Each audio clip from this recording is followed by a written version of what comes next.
Hi, welcome back to Geekified.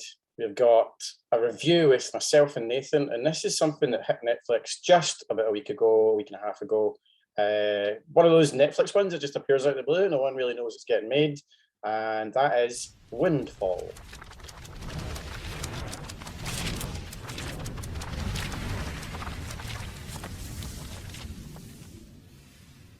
So, hi Nathan, how you doing? I'm good, man. I'm good. So we got Windfall. Windfall, Netflix original, I think it was. I'm sure, I'm not 100%. It must have been them who made it. I can't imagine it could have cost that much money because it's a very strange film with very, very few people. Practically a three-hander, which you don't see very much of. So here's the description. A man breaks into a tech billionaire's empty vacation home, but things go sideways when the arrogant mogul and his wife arrive for a last-minute getaway. That's Windfall. So, Lily Collins, Jason Segel, and Jesse Plemons. I'll move on to you, Nathan. What did you think? I really liked it. Oh, okay, cool.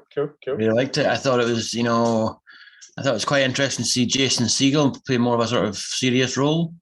I'm a big fan of Jesse Plemons anyway. I think he's really good. I think he was a detestable character in this, and you just hated him from the first moment he was on the screen, which is what you were supposed to. Every time it's like, it was sort of it's sort of Hitchcock meets oddball comedy, where so it's like all this suspense builds, and you think they're just about to get out of the situation, and something ridiculous happens, which sort of pulls them back. Even at the very start, the guy, he's almost getting out of the house, and then the wife just happens to see him, So I really liked it. I thought it was quite interesting. It's quite clever.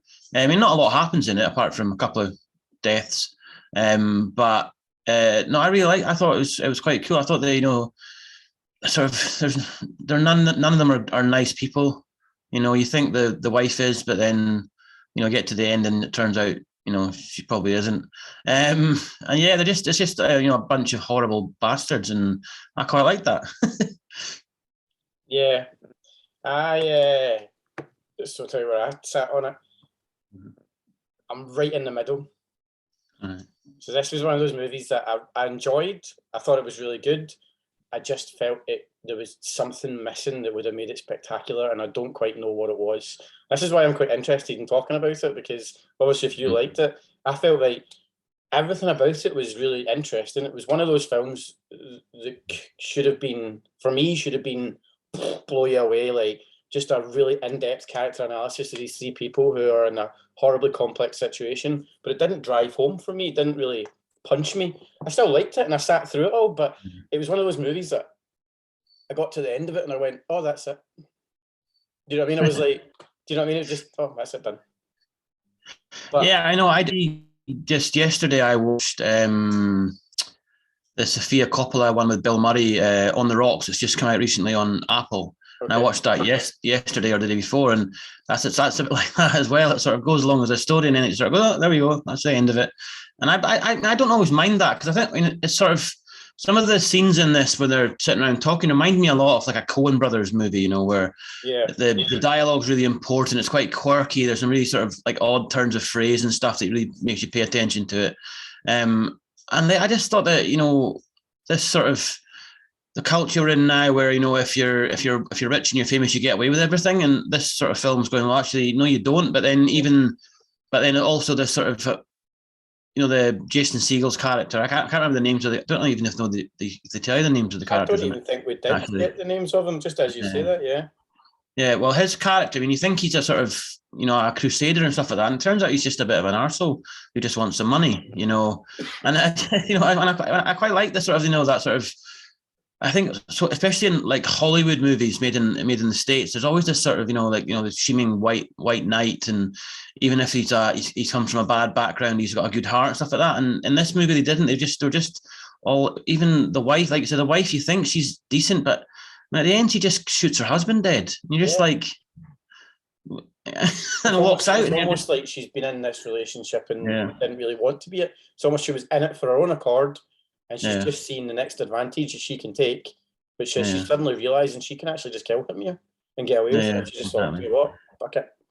I mean, I thought the bit with the gardener when he tries to escape and he lands on the bit of Oh my glass, God. I made me gasp that bit. Like, Yeah, that was good. Yeah, I did enjoy that. That was a very unexpected turn, which it's probably one of the times where I really did kind of pay a lot of attention because I was like, how are they going to get out of this? What's going to, yeah, because my brain just immediately starts thinking, right, what's all the plot points of movies we've seen before? What's all the plot points that could possibly happen, and what they're going to do in this movie? yeah.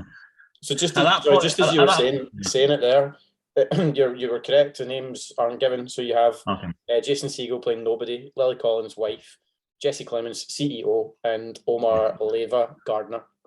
All right. Okay. Okay. Cool. I mean, even I mean, it's just I just really enjoy something where they don't feel the need to do too much. I thought that I mean, they used like fixed camera positions really well in it. For the sort of and I relied on like movement of characters rather than movement of the camera to make things look interesting. I thought the music was really good, and I thought it fitted the film really well. It made it really sort of added an extra sort of mood and dimension to the thing. Like I said, it was very sort of Hitchcockian in the way it Yeah, was shot, and the way that even the way it played out at the end. It reminded me of the end. It reminded me a bit of the end of the birds when they're driving out of the town with all the birds everywhere. And it's just silence. yeah, The end of it when she just sort of walks out the door reminded me of that a little bit. yeah, yeah. Speaking of the music, like I'll probably double check and see who actually did the music. The music was interesting. That's definitely one thing Mm-hmm. I'll give it. I do for this film. For me, I felt it was a little bit too grand in some places. It reminded me very much of Ratched. It was on Netflix. There was a couple of times in Ratched where, which I think I said in the review we did Yeah. for that, where she's eating a sandwich and it was like, and I'm just sitting here eating my sandwich, dun dun dun dun, and you're like, it But was just a wee bit overplayed, just a smidge, but I yeah, maybe, loved but it. then, but maybe that's to sort of give you that unsettling, uncomfortable feeling, maybe. Yeah, it was. Um, It says it was very in keeping with the style they were going for, and I liked it. It mhm, says I think yeah, there's just at some points it just seemed to go a wee bit too big, a lot bigger than it mhm, needed to be. It was yeah, a couple of times distracting, but I liked mhm, that kind of concept of the kind of way mhm. they did it. Was it a cello? Is that what it is? Yeah, yeah, yeah. Whatever it was, I think instruments they so. used Yeah. for it was epic. It created a very 1950s feel about the movie as well. From a lot of the things I've read about it, a lot of people are saying that the music was one thing that people commented on. A lot of people commenting on, a lot of people who said even that they said didn't enjoy the movie. They really enjoyed Jesse Plemons' performance in it. A lot of people saying it's one of his best performances because he's playing a slightly different character than normally. Normally a bit of a sort of loner, oddball type guy.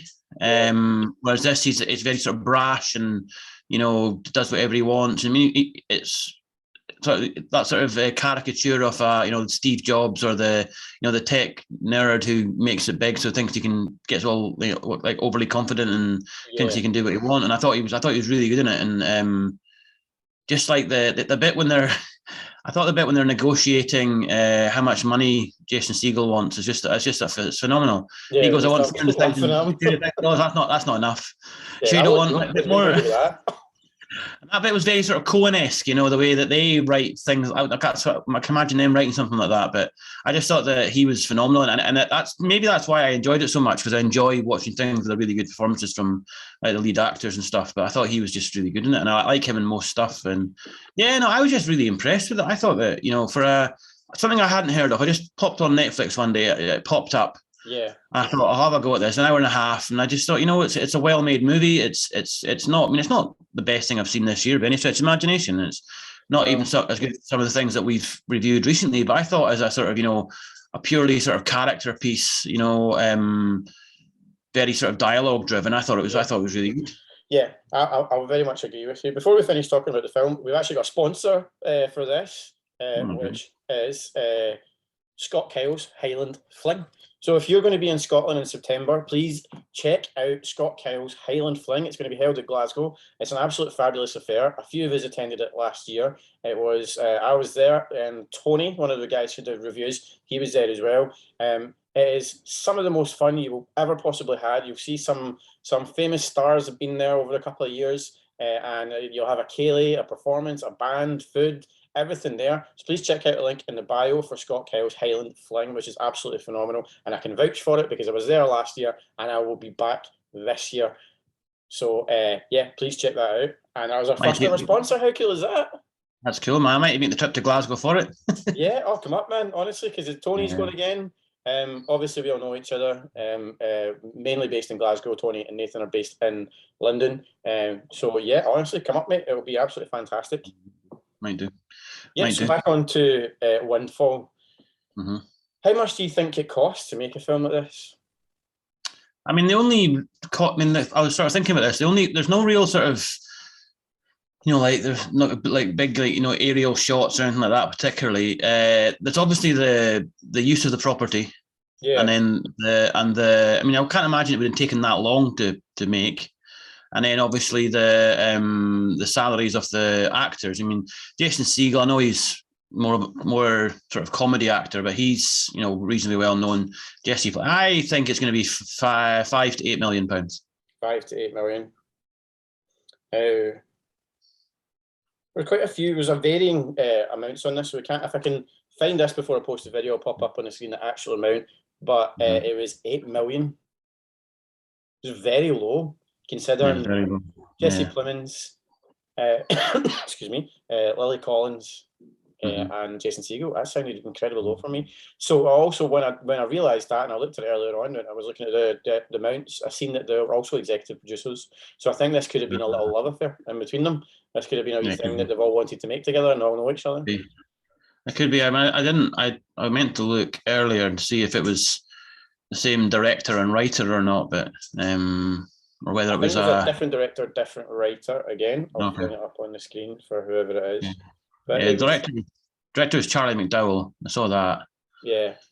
Yeah, but no, I just think that I think we often slag off Netflix for their original productions of being a bit pulpy, a bit B movie like and stuff like that. I mean, and maybe this would maybe fall into that, but I think it's good that if they try and do something a bit more sort of artistic and a bit more a bit more substantial, that's definitely is compared to some of the other movies that they've done, with big name stars in them. I mean, it's not reviewed that well across with critics and stuff like that, and it's not even with fans and stuff. But no, I don't know. Maybe it was the mood I was in. I think it was my birthday, and I'm always a bit depressed on my birthday because I'm an old bastard nowadays. But maybe it was because of that. I mean, I don't know. I just really enjoyed the sort of slow pace of it. I think, and it's. Like I said, I'm a massive fan of the Coen brothers, and they're very they're all there, and Aaron Sorkin as well. I'm a massive fan of his. Everything's very sort of dialogue driven, and I mean, I love stuff like that. Where it's just very, very, driven by what people are saying, and not necessarily the act. I mean, obviously there's actions in this which have big consequence, but even the poster for it is very sort of harking back to the 1950s look, and maybe that's where the music. Maybe I don't know. Maybe it's based on something from then, and that's why they put that music in as well. Maybe. Yeah. I never probably should have checked a little bit more about this out before we did a review on it. But we're here. We're all very off the cuff on this channel. So as I said, it's just a discussion of what we thought. But I'm not. It's definitely one of those. One of those movies where it's probably not going to stay with me. I probably won't remember very much about it, but it was certainly more than enough to get me through the evening. Yeah. I mean, the one I remember reading, I read Roger Ebert's review, and he called it an acting experiment, which sort of probably fits quite well with what it is. Yeah. I can imagine it being one of these acting schools in Hollywood. Let's do a scene on the stage type thing. yeah, that's exactly what it feels like. A workshop. Workshops are what I'm looking for. Yeah, it does feel very much like that. I would even go as far to say some of the points in it when they're talking, it's almost felt unscripted. Yeah. So the wondering if maybe this is something that they ever have, because like I said, there was definitely Jesse Plemons. I'm sure Lily Collins. Not so sure about Jason Segal, or Segal, Steven Seagal's brother. I'm not so sure of whether or not his name was in it, but the other two definitely were producers on it. All right. Okay. So I think maybe that was being a wee bit of their own money flung at it to see if they can land anything, see how they get along making their own stuff.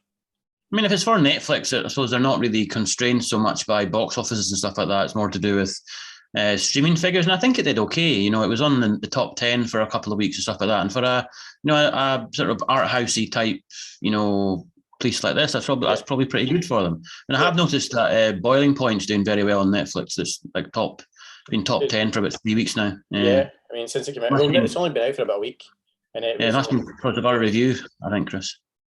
I think it was, to be honest. Like, I think after, I shared it and got like, I think we got a couple of 100,000 likes on Twitter. And then like, obviously just leads to viewing the movie. This is what see, if you come along, you listen to our little humble reviews on movies, and then you go out and you make a success. So Windfall, you've got more viewership coming your way just thanks to us. Lily, give us a phone and just give us a wee thanks. Yeah. But yeah, it's like I said, it's one of those movies. It's not going to stick with me forever. It's not going to something I'll probably remember really too much about. But it was an enjoyable movie that I put on and just got to the end and thought that was fun. Do you know what it'll be? One of those movies. It doesn't happen so much anymore because no one watches sort of scheduled TV. It's one of those movies where in like 10 years' time you'll put the TV on, you'll watch it, you think, I've watched this, but I can't remember what it's called. That's exactly it. It's one of those. It says now on Netflix. It'll probably pop up again on something, and you'll see it. That's the thing. My God, you're never going to have those days again where you're not going to get a Netflix movie ever being on TV. No, I know. It's bizarre, isn't it? A lost generation of movies like this, all just skipping through like Netflix movies from 50 years ago. But so that was Windfall. Don't know what else to say about it. It was enjoyable. Nathan really liked it.